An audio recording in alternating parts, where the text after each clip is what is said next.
book came along, the book was actually kind of a lockdown project. And when we made the film, because we had spent so much time interviewing both Noel and Liam and everyone else, but I think we did 16 hours with Noel, 12 with Liam, and they were both so candid about everything. And the film was only 2 hours long, and that included having music in there. And I always felt there was an opportunity to do a book because we left so much out, not because it wasn't good enough to go in the film, it's because we just didn't have room for it. And that both Noel and Liam are such great storytellers, and there were sort of big anecdotes, big moments in their story that we couldn't actually fit in the film. And the decision we made when making the film, we thought, well, if people already know a bit about that story, let's leave it out, like the Blur versus Oasis thing. We left that out of the film because we thought that was ground that was already covered. But when we came to do the book, we thought, right, let's just put it all in because it all really worked and flowed. And as I said, we were so lucky to have the input of Noel and Liam and to be so generous with their time.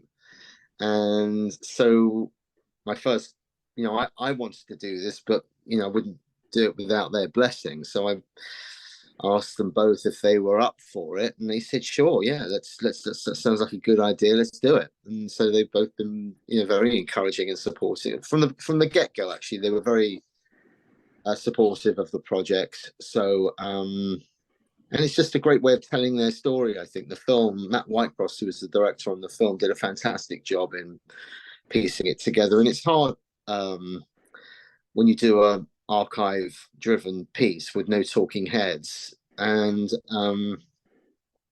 he did a great job, and I think he exceeded everyone's what everyone thought it was going to be. It turned out to be a really great film because it ticked the boxes with everyone. The fans loved it, the critics loved it, and the band loved it. So we were very, very lucky.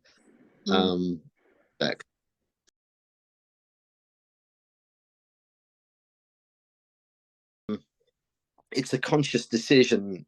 It was a conscious decision on Supersonic because you want to kind of take people back to a time and place.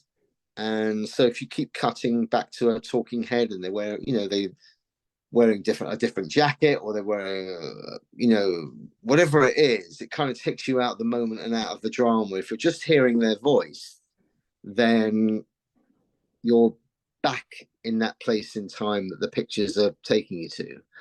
And I think it's important to do that because you want to take people on the journey. You don't want it to be a bunch of guys or men and women looking back at a great time. You want to sort of hear it, and almost as if the journey's unfolding in front of you, which is what we've just done on the Wham film as well. It's them telling their story as it happens in a way, rather than a bunch of people looking a bit older and wiser looking back.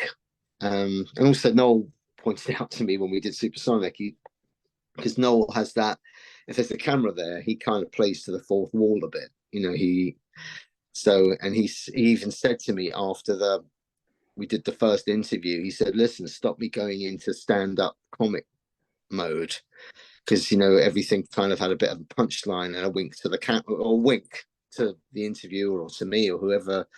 And he said, just stop me from doing that. So we did these interviews over, we didn't do more than 2 hours with them at any given time. So they would come in, once a week, every other week, whatever it was. And we had the luxury of being able to say, oh, Liam came in and said this on Tuesday to Noel, and what do you make of that? And so Noel could answer. He said, well, I don't remember it like that, or other words, a bit more colourful.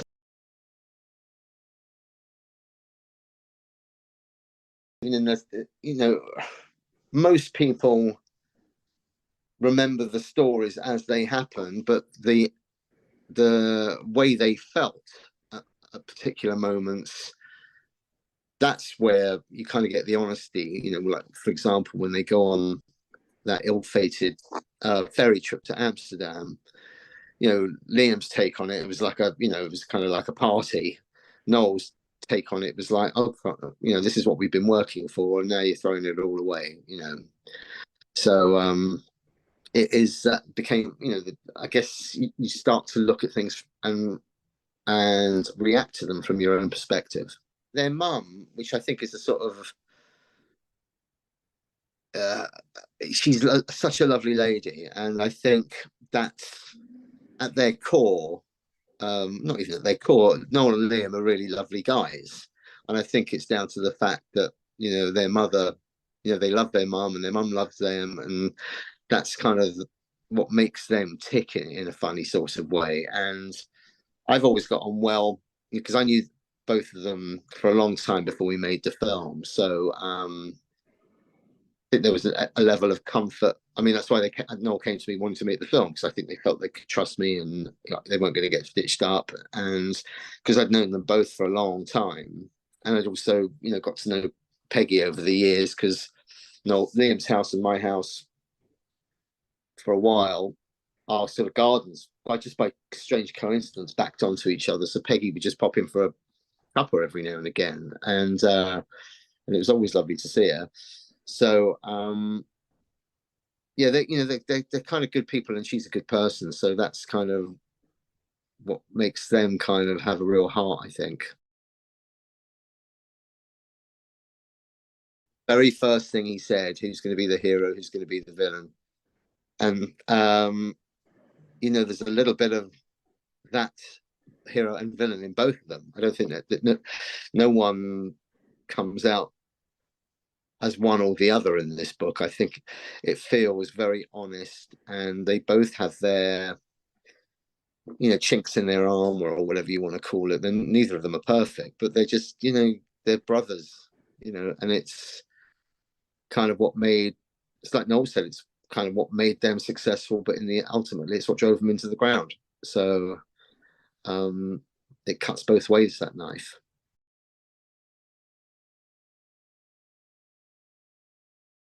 Listen, I think back in the day, I think they both had, you know, they crossed over in both those worlds, both of them. And they're both really smart. They're both really funny. And you know, the time that I spent, you know, I spent 10 years kind of around them, working with them and doing a bit of traveling with them as well. And they were very welcoming, and it sort of welcomed you into their inner circle, because I designed their record sleeves for a while. I did about 4 album covers for them. And they'd always say, "Oh, come up and take some photos, come up." And they used to have this little studio up at Wheeler End where they would rehearse. And it was just like felt like a little gentleman's club. We used to even nicknamed it the Wheeler End Gentleman's Club. And you just go up there, and 95% of the time that you were with them, you were just laughing because they're so funny and they're so sharp. And, you know, every now and again it would go, you know, that would turn on itself, and it would become a bit more, you know, they'd be in the middle of an argument, or they'd get a little bit frayed around the edges. But for the most part, you're just like, it was just good fun to be around, you know. So, yeah, no, I was very fortunate. I never took that for granted. It was a real, you know, it was some kind of an honor to be in their company in a way, and to sort of really enjoy it, and to be accepted as part of their little inner circle. It was really lovely.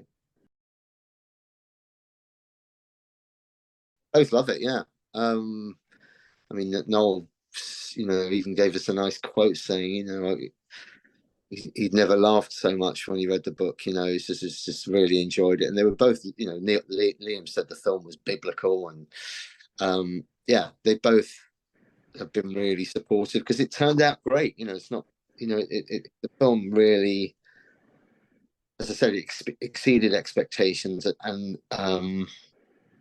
it's had a really long life as well, because it's still on Netflix, and you know, people still reference it and talk about it and get excited about it. And the good thing about these things, and I think that was sort of the goal in some respects, but it certainly was the result, is that it opens up Oasis to a whole new generation of fans, because they just love, and that's what doing something archive as well, because, you know, kids are watching it and they're seeing these guys as kids. They're not seeing them as 40, 50-year-old men talking about the good old days. They're seeing them in their prime, and kids love that. You know, it's because they can relate to it, because they're sort of seeing them. So when I say kids, I'm talking about, you know, late teens and people in their 20s. They're kind of looking at them going, oh, these guys had a blast and had great songs. You know, those first 2 years were, you know, you couldn't make it up, really. It was just good, and you couldn't predict the level of it. And that's why with the film and the book, we focused on, you know, basically their start through to ending at Knebworth, you know. So it's kind of legacy building, I think, when you create a film and the book to a certain extent, where people can look back and, you know, that weren't around at the time and think, oh wow, that was an amazing moment in time, you know. Sort of, as Noel says, it's kind of pre-internet. It's when everything happens by word of mouth, you know, and it spread like wildfire. So it was sort of like Knebworth, those two Knebworth shows, he said, as he says, was the last gathering on such a grand scale before the internet came into play. There's no one holding up a phone in the audience there, you know.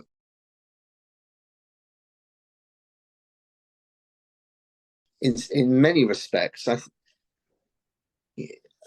Noel was sort of joking this week in some interviews about the 1975 and about them winning the best rock act at the Brits, and he was like saying, "Well, you know," he was saying, "But are they really a rock band?" You know, and I think in many ways, Oasis was sort of like the last rock and roll band that really had an impact. I know that they sort of overlapped with the Arctic Monkeys and Coldplay, and they've gone on to, you know, huge success, obviously. But that kind of band that had that kind of swagger and attitude and great songs in equal measure, I don't think there's been one really since, you know, with the exception of the Arctic Monkeys and Coldplay, who kind of, as I say, crossed over in the same timeline as Oasis. I don't think there's really been anyone since.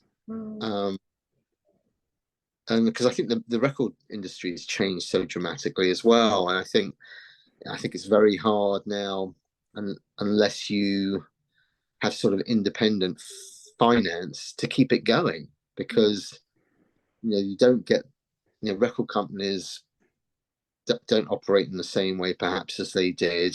You know, it's about songs and singers and whatever else, and the live thing is not as big a deal as it was for, you know, at the base level, if you like, when you're starting out. So it's hard to earn, basically, unless you've got a sort of privately funded. So for these sort of working class bands to come out and stick at it and have the kind of chance that Oasis had, I think it would be hard today. I'd worked with Paul Weller for a number of years before that, you know, from sort of the tail end of the Jam through the whole of the Style Council, and then, you know, his first sort of, well, I don't even know how many years actually of his solo career, first 20 years of his solo career. And I think I sort of had developed a style through that, and that's how I got to know them in the first place, because of my relationship with Paul, because they were fans of his, and I was living in Los Angeles when they came out to do a video shoot for Supersonic, the single, and we sort of met very early days and kind of got on. So every time they'd breeze into LA, I'd kind of see them, and then when I moved back to London, they lived around the corner, so I'd kind of see more of them socially, and I think it was around about, what year would that have been? I think it's around about the end of 1999. Noel said, "Listen, would you like to design our next album cover, which was Standing on the Shoulder of Giants?" And I said, "Yeah, it'd be great. I'd love to, you know." And so I did that, you know, for just shy of 10 years, kind of those 4 albums and all the other stuff that came along the way, you know, t-shirts and tour books and all that. So, and had the luxury of spending time, as I say, with them and taking photographs of them. So it was, you know, it was a great experience. But by the time I started working with Oasis, I was fairly established, really, because of the Weller thing, and I'd been working with George Michael and a number of other people along the way.